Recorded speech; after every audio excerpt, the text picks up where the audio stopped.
La voix tremble, mais ça va se calmer dans 2 minutes. C'est juste, je suis passée de toute personne à ma première conférence à un moment, donc voilà, je suis très touchée. Très touchée également parce que chaque personne ici a fait partie de ma vie, beaucoup, depuis 4 ans. Parce que ce qui s'est passé, c'est que je ne suis pas devenue médium magnétiseuse un matin.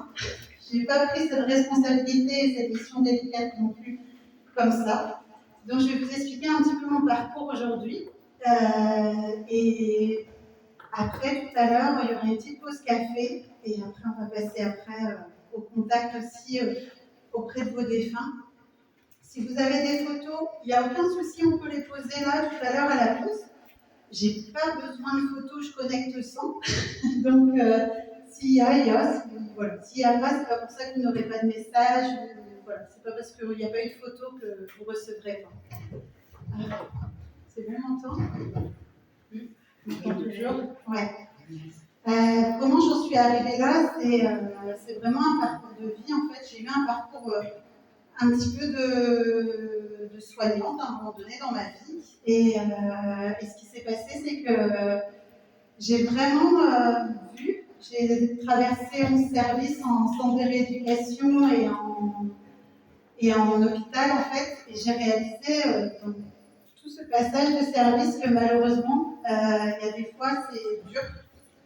C'est un parcours qui n'est pas simple, en fait, que les soignants sont fatigués, que les malades sont aussi épuisés. Et que j'avais plein d'outils parce que personnellement, j'avais fait un gros chemin intérieur. Et j'avais plein d'outils en relaxation, en hypnose et tout ça, et moi, je voulais l'offrir au monde. Donc, pendant ce passage-là, j'ai créé mon activité qui s'appelle la route de soi. Et dans la route de soi, c'est vrai que souvent, on va voir un médium, une magnétiseuse. Et moi, j'ai créé ça avec vraiment mon énergie. Donc, j'accompagne des personnes, vraiment chacun avec son identité propre, son parcours de vie, et je l'accompagne à m'accompagner à se libérer des fois de beaucoup de charges qui créent aussi des maladies, qui créent des stress. Et les défunts, ils m'aident, parce qu'ils viennent, ils passent par moi en fait, pour vous transmettre. Des fois, il y a des choses qui ne se débloquent pas parce que il y a des deuils mal faits, il y a des choses comme ça. Donc aujourd'hui, je voulais vous parler aussi de tout ça. Et il y avait, en fait, à un moment donné, quand j'ai travaillé à l'hôpital de Morlaix, j'ai fait pas mal de services. Et à ce moment-là, si vous voulez, mes capacités médiumniques, ils étaient complètement mis de côté. Quoi. De toute petite, il m'était arrivé des choses. Je parlais avec mon nounours, il me répondait. Voilà. J'ai eu aussi un parcours de vie où j'ai vécu des violences physiques. Et en fait, ça a été. Je ne me suis jamais plainte de mon parcours de vie, mais je pense que j'ai eu la capacité de me décorporer de mon corps. Ça veut dire que je ne sentais pas les coups. Et je pense que c'est ça qui fait qu'en médiumnité, je suis faite, je pars facilement en fait. J'ai plus de mal à m'ancrer ici, moi en fait. Et tout ça, je me dis que ça fait partie de mon chemin de vie, pas par hasard. Et à un moment donné, quand j'ai travaillé en centre de rééducation et que j'ai réalisé tout ça, je cumulais des séances de relaxation avec mon activité, voilà. Et je me suis dit là, je peux plus aider les autres et m'épuiser de l'autre côté, donc je vais commencer à pratiquer en fait que la route de soi que j'ai créée au départ. Donc j'ai commencé en accueillant des consultants, des fois je sentais des choses. Je me rappellerai toujours d'une dame qui me disait que sa maman, qui était fusionnelle, était décédée. Et moi je ne comprenais pas, je sentais sa maman à côté, j'ai l'impression que je comprenais des choses et tout. Je me disais mais c'est pas possible. Voilà, je ne comprenais pas parce que plus j'avais nettoyé mon passé, plus je méditais, plus je me suis connectée à un monde invisible, quoi. Et en fait, à un moment donné, je suis partie en programme de méditation pleine conscience pour me donner une légitimité dans ma pratique. Et ce qui s'est passé dans ce programme-là, c'est que quand j'ai commencé à rentrer à l'intérieur de moi en méditation, j'ai commencé à voir des défunts. J'ai commencé à voir des visages de partout qui passaient, et puis voilà.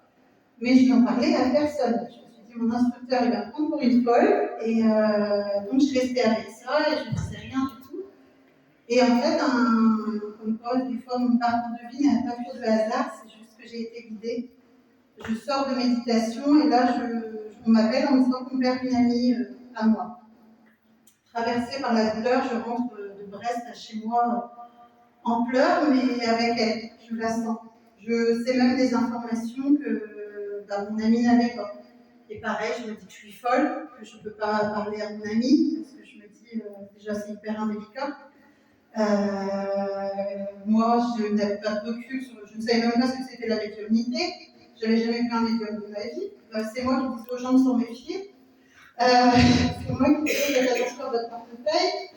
Et à côté, voilà, tout ça m'arrive et moi je ne comprends pas. Et à un moment donné, petit à petit, pas à pas, j'entends des choses, j'ai mon ami qui me contacte et j'ose tranquillement faire un contact et voilà, qui s'annonce très fort parce qu'elle a des informations du décès, elle a des choses qu'elle ne comprenait pas parce que c'était un suicide malheureusement. Et voilà comment ça s'est passé au fur et à mesure. Et là, à ce moment-là, je me dis, mais c'est pas possible. Qu'est-ce qui m'arrive? C'est pas possible ce qui se passe dans ma vie. Et là, à un moment donné, je me retrouve.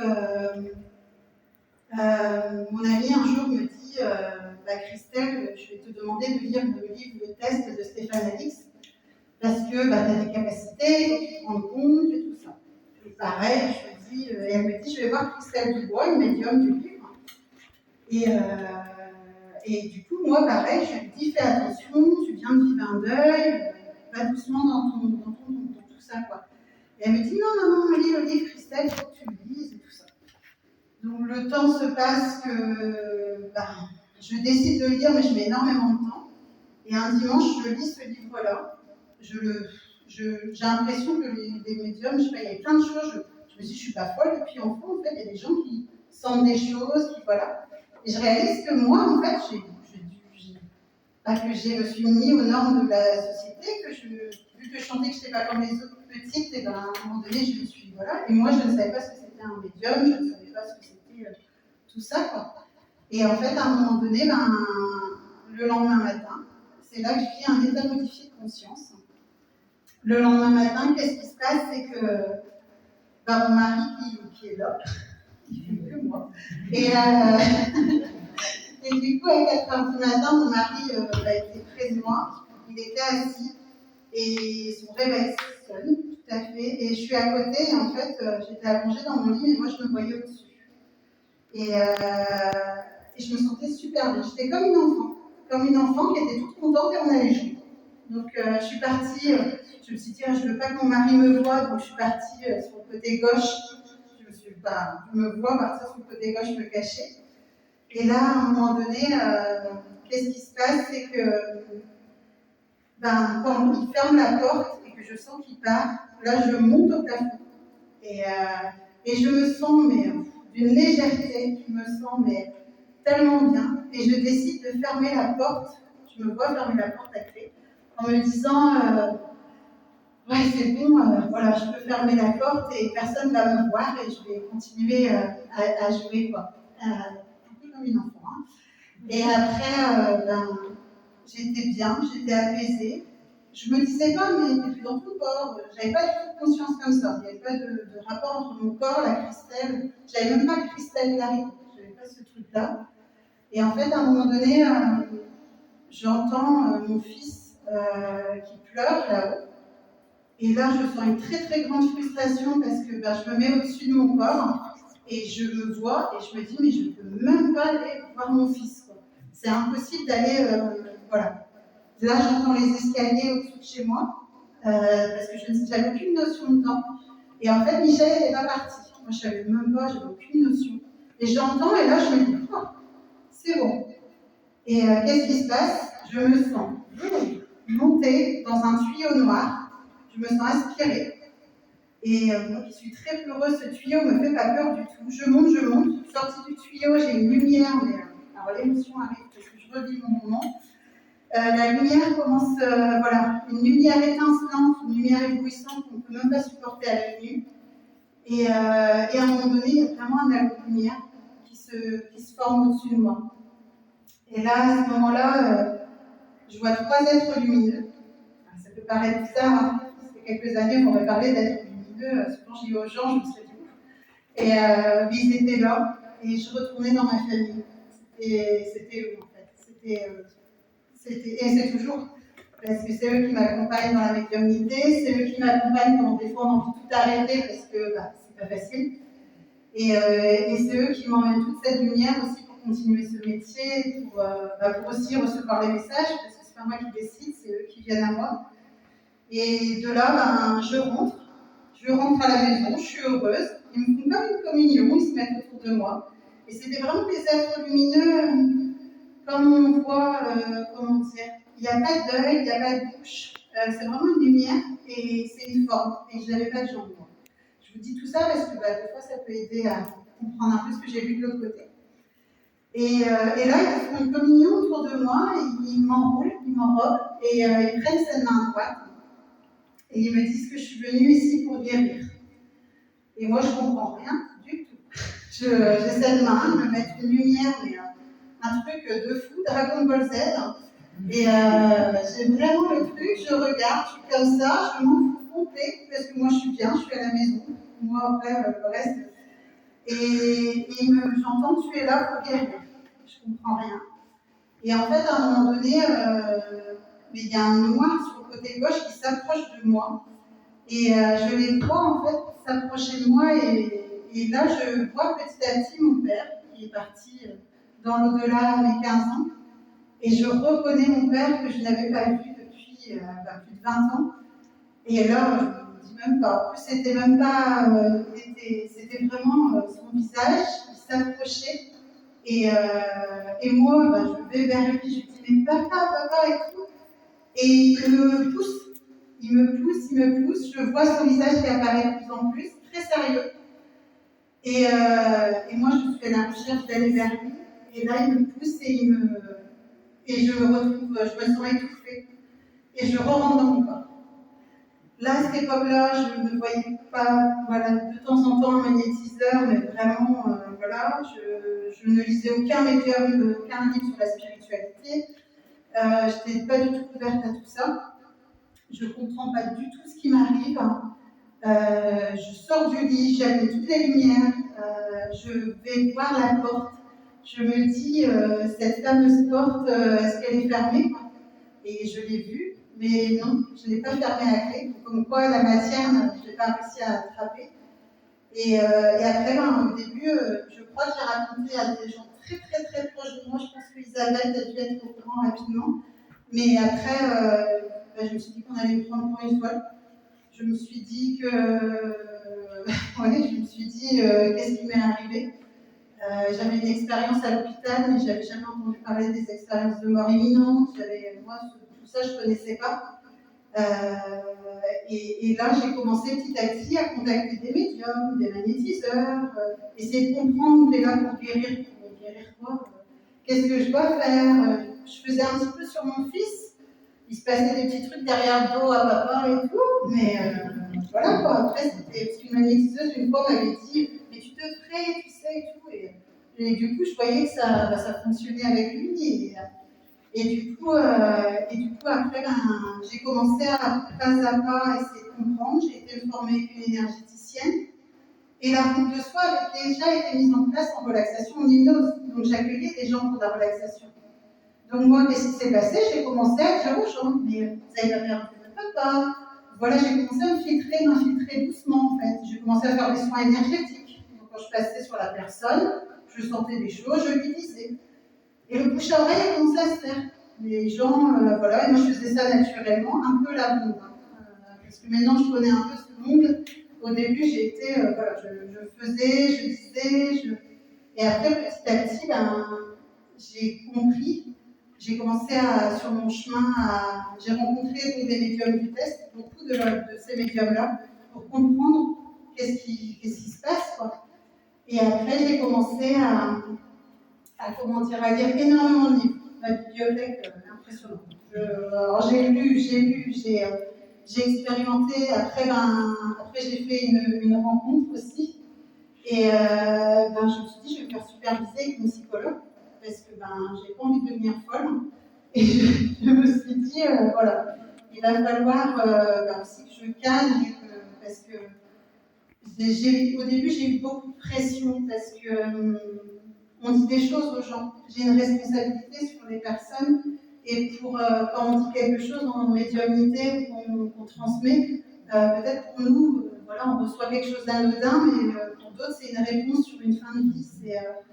Et là, j'ai dû apprendre à gérer mes capacités. J'en avais peur. Je mettais médium, je tirais médium, je remettais médium, je retirais médium. Et à un moment donné, je suis partie voir Maïda en psychologie et j'ai commencé à lui dire ce qui m'était arrivé avec mon état modifié de conscience. Et là, elle me dit, elle m'entend, elle me comprend et tout ça. Et je tenais à la remercier aujourd'hui, Anne-Marie, parce que tu m'as fait confiance aussi dans ton chemin. Et là, à un moment donné, elle me propose de m'installer voilà, les psychologues. Elle me propose de m'installer en haut et que je continue mes soins énergétiques et que je continue à œuvrer vers l'or. Et elle me pousse à me dire que, mais non, Christelle, mais non, tu gères, tu sais, voilà. Moi, je me sentais toujours en dessous, je ne savais pas trop. Et je ne voulais pas mettre, il y avait écrit énergéticienne, il y a toujours pour l'instant écrit énergéticienne dans mon entrée. Mais voilà, j'avais à cœur de faire hyper attention aux gens, et mais le bouche à oreille a commencé à me dépasser.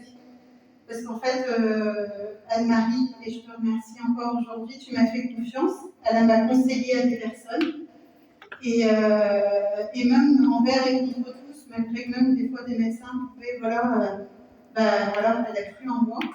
Et du coup, le truc, c'est qu'après, moi, j'ai commencé à accueillir beaucoup plus de clients. Les clients sortaient et ils disaient, mais Madame Larry, avec ça. Et du coup, j'ai dû à un moment donné me positionner parce que j'avais pas envie de faire tromperie sur la marchandise, quoi. À un moment donné, je me suis dit, et ce qui est pas simple, parce que du coup, en médiumnité, c'est quelque chose, moi, dans ma médiumnité personnelle, c'est quelque chose qui vient à moi. Moi, je laisse venir, je donne, en fait. Donc, j'ai pas c'est pas un truc, voilà, quoi. Des fois, je vais voir le cadre sur le piano qui est là, et qu'on va me dire non, la maison, elle aurait dû la vendre, des trucs comme ça. C'est une conversation entre eux et moi. Des fois, je n'ai pas grand-chose, des fois, je n'ai rien. Des fois, on attend la maman, on a le papa. Donc, des fois, on s'en prend à moi, parce que c'est pas moi que les gens s'en prennent, c'est parce que elle va me donner les messages, quoi. Donc, voilà. Et du coup, des fois, c'est pas évident, en fait, parce que quand on fait 9h, 19h, et que moi, je prends 2 heures pour chaque personne, c'est important pour moi d'accueillir les gens. Je mets à cœur d'essayer vraiment d'être la plus juste possible, de pas. Les gens m'enregistrent, ils peuvent enregistrer leurs séances et tout ça. C'est aussi, voilà, des fois c'est très délicat parce que, en fait, on a des capacités, mais on doit gérer un public en souffrance, un public qui attend beaucoup de choses du médium. Et moi, je me suis promis de toujours mettre de l'amour pour tout le monde. Donc, il y aura toujours, voilà, ça fera, parce que quand on redescend avec cet état modifié de conscience, et ma vie, elle a changé complètement, quoi. Mes connaissances, moi, l'amour, on prend toujours un bisounours, mon père m'appelait bisounours, je faisais des bisous partout, mais je suis bisounours, hein, on pourrait se dire à Newton, non, j'aime les gens, j'aime les câlins, j'aime que chaque message passé de l'autre côté s'est fait avec amour. Là-haut, ils m'ont baigné dans un amour inconditionnel, c'était impressionnant. Donc à un moment donné, je ne vous cache pas que j'ai pas peur de repartir. Ça peut être choquant, mais c'était tellement lumineux, tellement plein d'amour, et ce moment, je le trouve dur, en fait. Je trouve que c'est compliqué. Alors, il faut qu'on passe ces étapes, mais moi, je me dis que passons-les avec le plus de sagesse possible, et passe ton chemin, ceux qui veulent m'embêter. Mais voilà, j'ai vraiment besoin de transmettre. Je pense que je rencontre tellement de consultants au cabinet qui sont des pépites, mais au début, ils arrivent, des fois, on dirait qu'ils sont en mode chien de garde. Et on va se battre ensemble. Et en fait, non, c'est des personnes, quand on sait les rencontrer, mais c'est des personnes magnifiques. Ils ont pris tellement de coups qu'en fait, voilà, ils sont protégés. Et je comprends, sincèrement, je peux comprendre. Après, moi, je pense que je prends et je continue, mais... Et dans tout ça, dans cet état modifié de conscience, et voilà, tout ça s'est passé. J'ai pu rencontrer les plus grands. Donc j'ai été rencontrer Pierre Jonas à Paris. J'ai été rencontrer Florence Hubert, Christelle Dubois. J'ai voulu, voilà, les rencontrer. J'ai été à leur conférence. Et j'ai voulu comprendre leur mode, je les analysais, comment ils fonctionnaient, qu'est-ce que je ne devais pas faire. En fait, je me suis formée toute seule. C'est pour ça que quand on va voir Christelle et Larry, on va parler de soi, quoi. Je suis pas, j'ai créé mon univers et je ne veux pas être comme les autres. Ça, c'est hors de question, même si peut-être je ferai mes conférences toute seule, ben, je les ferai toute seule. Peut-être que j'irai dans des associations, mais je veux vraiment que ça vibre avec mon énergie et mon empreinte. Parce que je veux que chaque personne ici, aujourd'hui, j'aurais gagné un truc, c'est que si vous avez reçu un message, je parle maximum tout à l'heure, si vous avez pris quelque chose de cette conférence, même si vous n'aimez pas ma tête, c'est pas grave, mais que vous aimez un livre en sortant, que vous avez rencontré une personne ici qui vit quelque chose de dur et vous vous sentez compris dans votre douleur, moi j'ai tout gagné. Voilà. Après, je ne cherche pas à devenir quelqu'un qu'on regarde. Je me mets juste en lumière et je vous jure que c'est pas facile tout le temps, c'est pour transmettre. C'est pour parce que je pense que de parler de cet état modifié de conscience, c'est de montrer aussi qu'il y a un monde après. Et qu'il y a quelque chose d'autre plus grand qui nous attend. Et qu'ici on est très sage. Et que des fois, je sais que notre corps, il nous embête un peu, mais il vient nous apporter des messages et il vient nous dire, nous indiquer le chemin. Après, franchement, ici, c'est que de la lumière. Moi, je suis trop heureuse pour la première conférence parce que je vous ai tous ressentis. Il y a des gens que je ne connais pas, il y a des gens que je connais, mais je sais que voilà, chaque empreinte, il y a quelque chose de vous. Et ça, je suis vraiment heureuse parce que je me dis que là-haut, ils sont forts parce que la dernière fois, j'étais à 8. Je passe à 48, sincèrement. J'ai mon cristal de roche. Ce soir, je suis heureuse. C'est un peu plus. Et donc voilà. Donc, et je voulais aussi vous parler d'une petite histoire parce que la première partie va juste me rencontrer moi et vous parler aussi d'une petite histoire qui m'est arrivée au service de pneumologie, comme quoi les âmes peuvent être farceuses quand ils passent de l'autre côté. J'ai écrit un livre aussi où je vais marquer des témoignages, des histoires. Il y a des belles personnes qui m'ont fait l'honneur de passer dans le livre. Et du coup, après, Sophie vous racontera un petit peu, avec son cœur, l'histoire de nos solars que peut-être certains connaissent. C'est un film en fait qui est aussi en lecture. Et ça s'appelle Notre demeure. C'est un médium en fait qui a canalisé des choses sur l'après. Et bien sûr, c'est pas une vérité, comment on peut dire. Il y a plusieurs vérités sur l'après. Même moi, je n'ai pas la vérité sur tout l'après. J'ai que des bribes. Et des femmes m'apprennent des trucs. Des fois, ils me montrent des trucs et je suis impressionnée de voir le monde de l'autre côté. Et c'est pareil qu'ici. Il y a des places, comment dire. Ce que j'ai compris, c'est que plus on monte en énergie, plus on est dans l'amour, dans le cœur, dans la bienveillance, dans faire mieux autrui, plus en fait on est englobé d'une certaine énergie. Quand on a une collègue toxique qui est dans le noir, qui veut du mal aux autres, elle est englobée d'une autre énergie. J'ai plus de mal à les capter. Je sais pas, j'ai plus de mal, ça me dérange plus et je crois que je bloque un peu parfois. Mais c'est parce que c'est comme tout le temps en fait. Ici on a tous des vibrations et moi aussi depuis cet état modifié de conscience, j'ai pas été parfaite dans ma vie, hein, Michel. Et confirme. Et du coup, je veux vraiment donner le maximum de des petites graines à chacun en fait. À chaque fois que je fais quelque chose de pas juste, ou je ne sais pas combien de pardons j'ai fait en 2 ans, pardon d'avoir fait ça, pardon d'avoir peut-être pas été maladroite, des fois on me dit mais c'est pas possible. Mais j'ai vraiment envie d'être la plus juste possible avec chacun. Parce que je sais que de l'autre côté, tout ça sera écrit. Et que je veux que mon écrit soit le plus propre possible en fait, pour l'autre et pour moi aussi. Donc voilà le petit speech. Je vais boire un petit peu d'eau. Ça va, vous avez quelque chose? Ouais, on a tout laissé.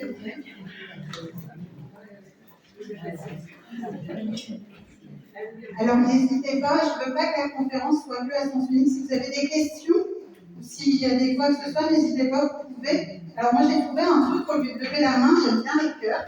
Donc je vais faire ça. Il y a même un micro, hein, si je fais tout seul au bout d'un moment. Donc n'hésitez pas si vous voulez le micro ou quoi que ce soit. Et s'il y a des questions, même des interrogations, parce que je n'ai pas l'habilité sur tout, donc il y a des gens qui peuvent ne pas être d'accord avec moi ou quoi que ce soit, et on peut, je suis ouverte à tout échange. Et par rapport à la deuxième petite histoire, en fait, avant d'avoir ce que je vous expliquais, le stage de méditation, l'état modifié de conscience, mon parcours pour en arriver là aujourd'hui, ce qui s'est passé, c'est qu'en fait, à un moment donné, je travaillais en service de pneumologie. Alors, à l'hôpital de Morlaix, j'étais agent de service hospitalier. Et à l'hôpital de Morlaix, des fois, on nous prévient à 18h, que le lendemain, on démarre à 8h. Et en fait, voilà. Moi, j'avais dit à mon mari, je faisais 45 heures semaine par moment, mais je me suis dit, je me donne la chance, mais j'y vais à fond. Je veux vraiment. J'adore les milieux hospitaliers. Il y a un truc, je ne sais pas. Je fais des séances de relaxation en hypnose en milieu hospitalier. J'ai des collègues, merci d'être là aujourd'hui, ça me touche énormément. Et le truc, c'est qu'en milieu hospitalier, il y a Christelle avec son truc blanc, là, et qui peut faire des heures, il n'y a pas de souci. Voilà. Je me sens comme chez moi, c'est très bizarre. Et le truc, c'est qu'en fait, à un moment donné, on m'appelle pour aller travailler au service de pneumologie, et pour un petit remplacement. Et en fait, à ce moment-là, ce qui se passe, c'est que j'accepte oui, le remplacement. Je n'avais jamais été dans un service de pneumologie. Je travaille surtout principalement avec des personnes ayant un handicap. Donc à l'hôpital, j'ai fait, en fait, entre l'hôpital et le centre de rééducation, j'ai fait 11 services, neurologie, pédiatrie, il y en a tellement, ouais, tout plein quoi. Et gastro, voilà. Et le truc, c'est que j'ai vu, mais en fait, voilà, je suis pleine de rondeur, en fait, émotionnelle. J'ai vu des choses qui me touchent, qui m'ont voilà, traversée. Et c'est pour ça aussi que j'œuvre en relaxation, d'aider les gens à dépasser des choses en fait. Et donc j'arrive dans le service, je prends mon poste. À l'hôpital, c'est on y va. On n'a pas de doublon, on n'a pas d'autre ASH, on a un service à soi tout seul, 1 minute et demie à peu près par chambre pour faire le nettoyage. Et le contact, c'est sur sa pause. Voilà, si on fait du contact avec les patients, c'est très compliqué. Alors, je peux paraître cash, hein, mais c'est ce que j'ai vécu. Et en fait, à un moment donné, je suis dans ce service-là et à un moment donné, j'ouvre la porte d'une chambre et je me dis, et je vois que c'est le papa d'une amie qui est installée dans cette chambre. Une amie voisine, on est très proches maintenant, mais on se côtoyait un peu moins à cette époque-là. Et ce qui se passe, c'est que à un moment donné, je suis dans le service et par rapport au respect de ma voisine, je ne dis pas que son papa est dans le service, parce que pour moi c'est quelque chose, il y a une éthique professionnelle, donc pour elle devait pas savoir que j'étais là. Quoi. Et en fait, à un moment donné, elle m'envoie un message le dimanche et elle me dit t'es où à l'hôpital en ce moment et tout. Et donc je lui dis je suis en pneumologie, elle me dit mais mon père est là-bas et tout. Et je lui dis oui et tout, voilà. Et son papa, il avait un cancer et il me faisait rire dans le service parce qu'il me demandait son eau pétillante, il ne fallait pas que j'oublie de la mettre au frais. Il avait ses petites habitudes. Donc voilà, j'aimais bien ces petites habitudes pétillantes qu'il avait. Et le lundi matin, en fait, à 8h, je prends mon poste. Et quand on prend son poste, on note tous les noms des patients du service. Quoi. Et là, une collègue infirmière me dit non, madame Gary, vous pouvez tirer monsieur, il vient de décéder. Et c'était le père de mon ami. Et là, j'ai fait juste un remplacement de 10 jours là-bas. Il fallait qu'il décède quand je suis là-bas. Je n'ai jamais vu personne, j'avais jamais vu de personne en fin de vie. C'était ma grande peur de voir quelqu'un décéder un jour en arrivant dans une chambre. Et là, je suis traversée par la douleur, je suis abasourdie. Ma collègue, je lui explique juste rapidement, parce qu'elle me connaît très peu, je viens d'arriver dans le service, elle doit se dire. Et je lui explique, je suis désolée, mais je connais, c'est le papa d'une amie. Et là, elle me dit, oui, sa fille est au courant, elle va arriver ce matin, quoi. Elle va arriver bientôt. Voilà, je suis traversée par la douleur, je me dis, mais comment je vais faire pour voir mon ami dans le service son papa, voilà, aussi, ça me touchait énormément. Donc je pars au local ménage préparer mon truc, mais j'étais en pleurs. Je me dis, non, éthique, professionnalisme, il faut prendre du recul, voilà. Je demande à tous mes collègues, vous faites comment quand ça se passe comme ça? Parce que moi, j'ai l'impression que je ne gérais pas. J'étais super mal, j'ai regardé la porte du service toute la matinée en me disant mais comment je vais faire quand je vais la voir? Parce que c'est à moi de l'aider et de trouver ma place en tant que professionnelle et en tant que voisine. Et là, ce qui se passe, c'est que dans le couloir, à un moment donné, je passe et là, je le vois. il le transfère dans une autre chambre, en fait, parce que pour faire sa toilette, vu qu'il était en chambre double. La première fin de vie que je vois, c'est ce monsieur-là. Ça me fait vraiment bizarre. Et la journée, je m'en rappellerai toute ma vie, elle était sans fin. Là, on continue, je me dis, bon, voilà, elle va arriver, je fais mes chambres, et à un moment donné, oui, elle arrive. Là, je suis traversée par la douleur, je vois arriver avec sa famille. J'étais avec l'équipe, et voilà, on essaye de se faire des signes, voilà, tout ça. Et elle vient me voir à l'office, elle me dit dans l'oreille de prévenir notre groupe. Ce que je vais faire le soir après, je lui dis, bon, allez, reprends-toi Christelle, ça va aller, je vais appeler pour les fleurs, je vais faire ceci, je vais faire cela, et en fait, non, ce qui se passe, c'est que ça se termine pas, en fait. C'est qu'à chaque fois, chaque étape de la journée, je me dis, allez, c'est bon, c'est bon, c'est bon.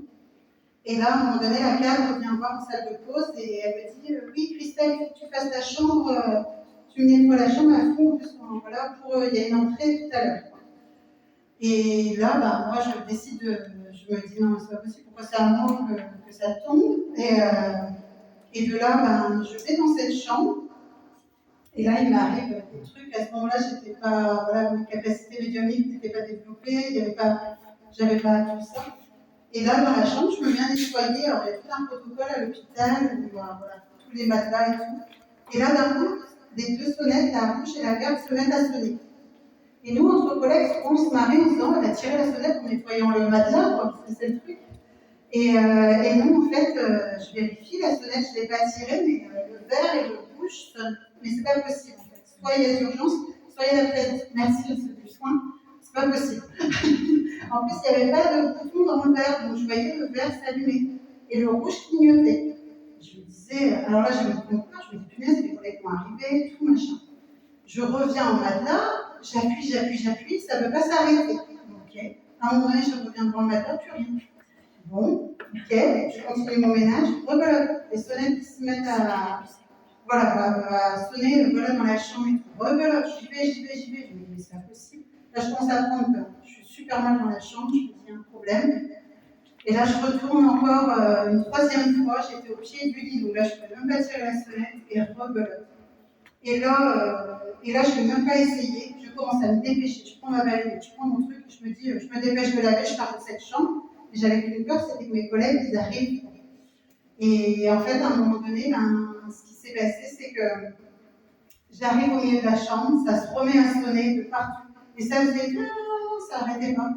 Et là, je m'énerve, en fait, je dis là-haut, mais quoi, c'est toi, tu veux que je dise quelque chose à ta fille?